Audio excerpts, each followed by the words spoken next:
Este video es absolutamente fuera de programa. Lo estoy grabando sencillamente porque me sentí obligado a hacerlo. Estábamos disfrutando con mi esposa de una maravillosa serie de Netflix, Conexiones, animada por un chico muy simpático. Una serie excelente que muestra las relaciones entre numerosos hechos y circunstancias naturales y humanas que nos afectan de diferente forma. Desde todo punto de vista, insisto, recomendable como serie. Pero el cuarto capítulo, que en castellano se identifica como Dígitos, se desarrolla todo eh, alrededor de lo que se conoce como la ley de Benford. La ley de Benford, cuando uno la descubre o se la menciona por primera vez, resulta terriblemente llamativa. Si ustedes toman cualquier colección de datos, poblaciones humanas, superficies de países, como muestra la serie, áreas de volcanes, cualquier estadística prácticamente natural y humana, y toman toda la colección de números y se quedan solo con el primer dígito de cualquier enumeración. Por ejemplo, dicen un país tiene 14.350.820 habitantes, se quedan con el 1 del 14. Si otro tiene 45 millones y algo, nos quedamos con el 4.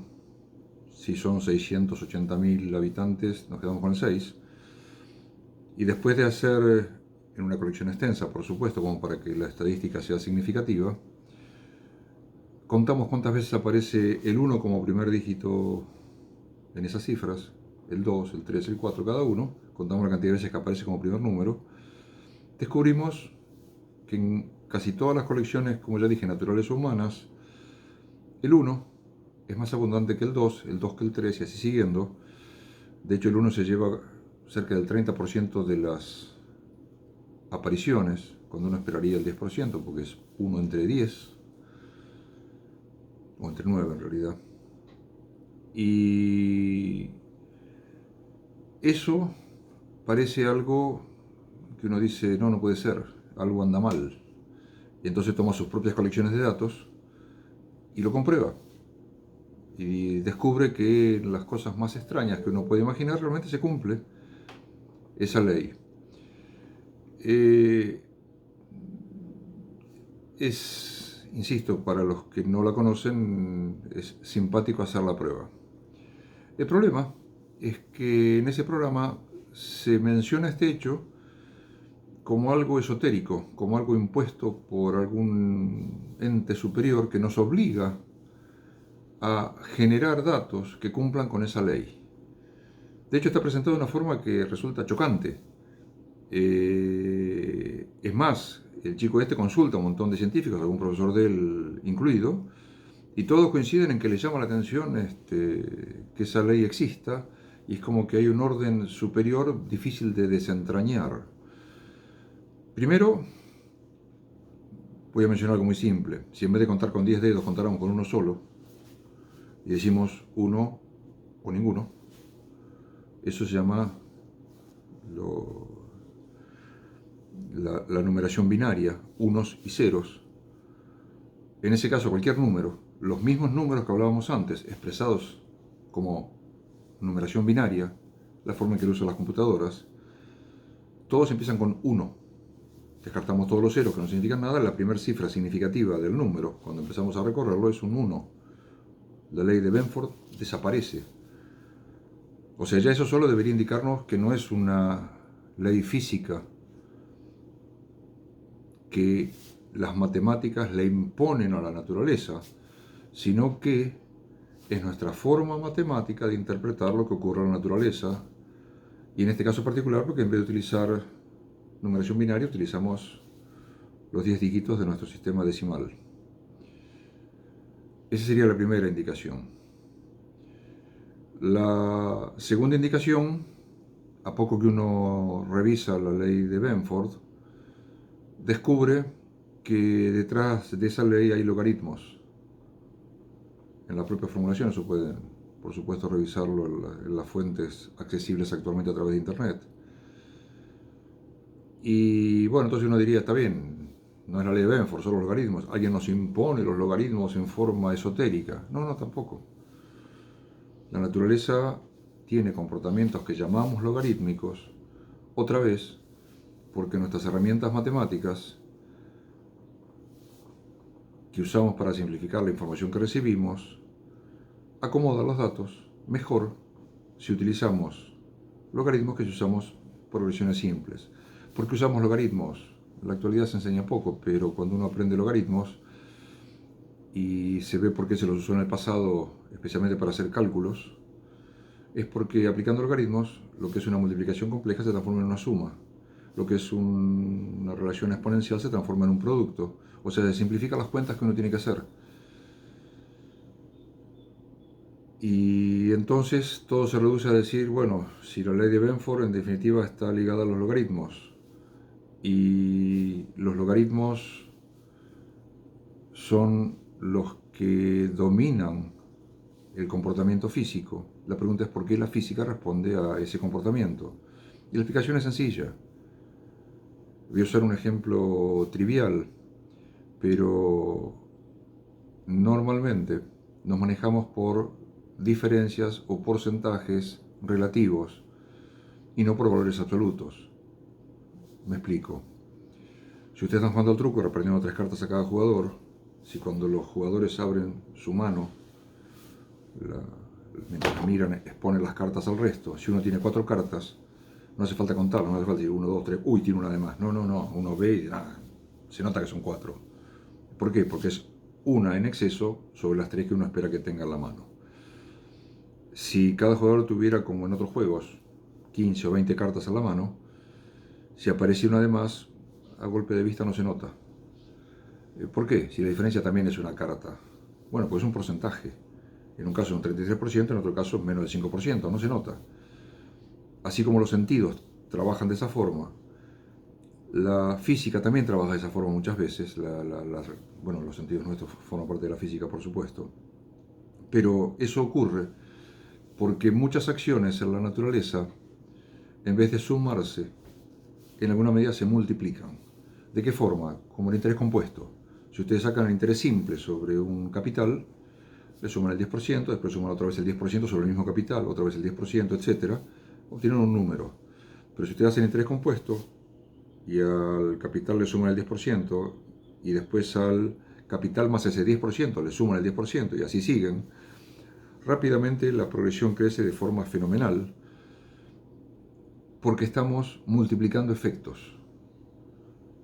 Eso ocurre en muchísimos campos naturales. Uno muy simple es la caída libre de los objetos. La fuerza de gravedad aumenta la velocidad sobre la velocidad que ya traía el objeto. Primero parte de cero, le otorga cierta velocidad. La siguiente vez le otorga velocidad por sobre la velocidad que ya traía. De resultas de eso, el espacio recorrido no crece linealmente. No es que con un segundo recorremos una cierta distancia, con 2 segundos el doble, con 3 segundos el doble en una caída libre.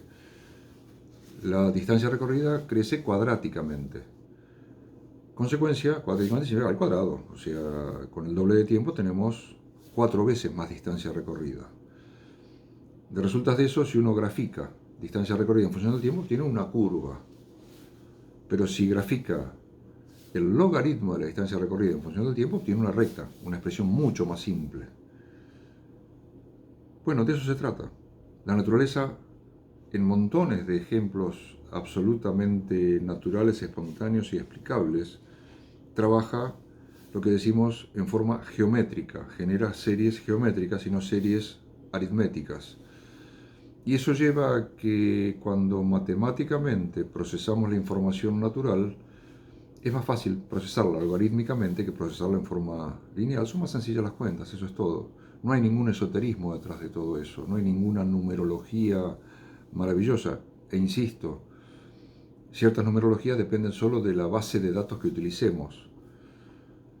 Por las dudas, para desmitificar los logaritmos, cuando uno dice que 2 al cubo es 8, o sea que 2 por 2 por 2 nos da 8, también podemos decir que el logaritmo en base 2 de 8 es 3. Es exactamente lo mismo, es otra forma de expresar lo mismo. Logaritmo en base 2 de 8 igual a 3 significa que la base esa 2 elevada al número 3 nos da 8. No hay, insisto, magia en eso, es nomenclatura matemática. Esa matemática no gobierna la física. Esa matemática nos permite describir en forma más sencilla los procesos físicos. Y los procesos físicos muchas veces, en lugar de sumar interacciones, las multiplican porque hacen interacciones sobre interacciones. Y eso da como resultado progresiones geométricas. La ley de Benford, que vuelvo a mencionarla, es un resultado indirecto de este tipo de cosas. O sea, cuesta descubrir el origen. Lo primero que mencioné es que si cambiáramos la base de cálculo de numeración, desaparece la ley de Benford o toma otras formas, por supuesto.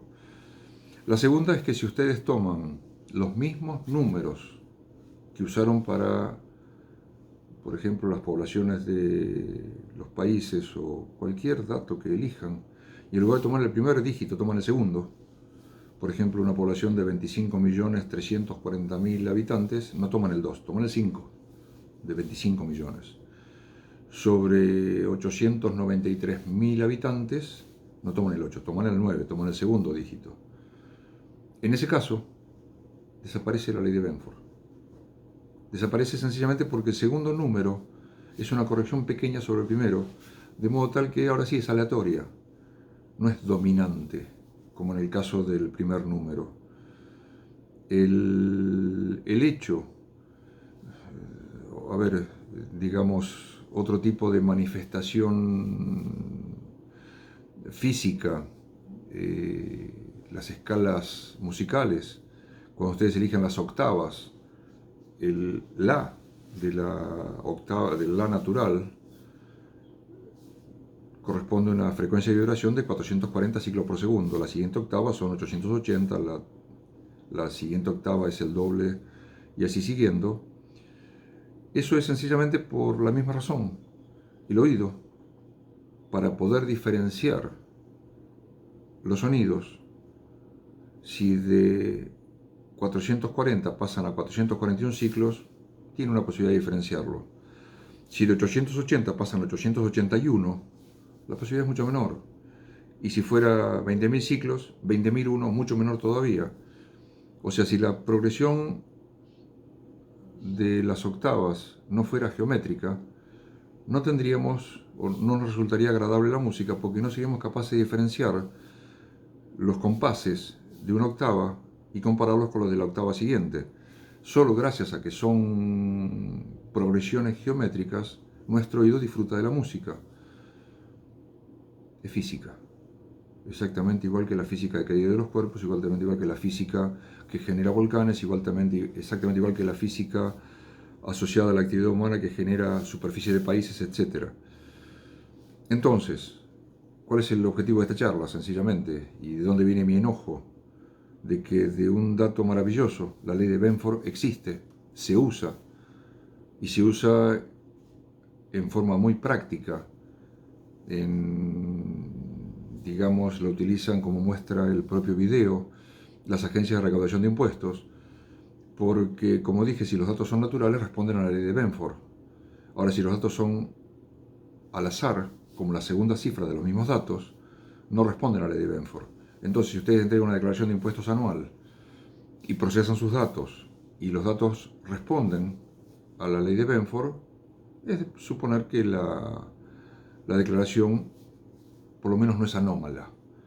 Ahora, si los números que ustedes declaran no responden a la ley de Benford, el organismo recaudador puede suponer que ustedes inventaron esos datos al azar. El azar no responde a comportamientos logarítmicos. Muchos comportamientos físicos y humanos sí responden, el azar no responde a eso. Entonces, no está mal presentar la ley de Benford como un dato anecdótico útil y una forma de describir matemáticamente el comportamiento de la naturaleza. Lo que está mal es proponer, como se propone realmente en ese capítulo, es que de alguna forma estamos atados a una ley que mágicamente controla nuestras decisiones, de alguna forma haciendo que los datos que generamos o que colectamos estén sujetos a una ley de difícil entendimiento, cuando en realidad todo lo que hay es el comportamiento físico absolutamente natural. Eso es todo.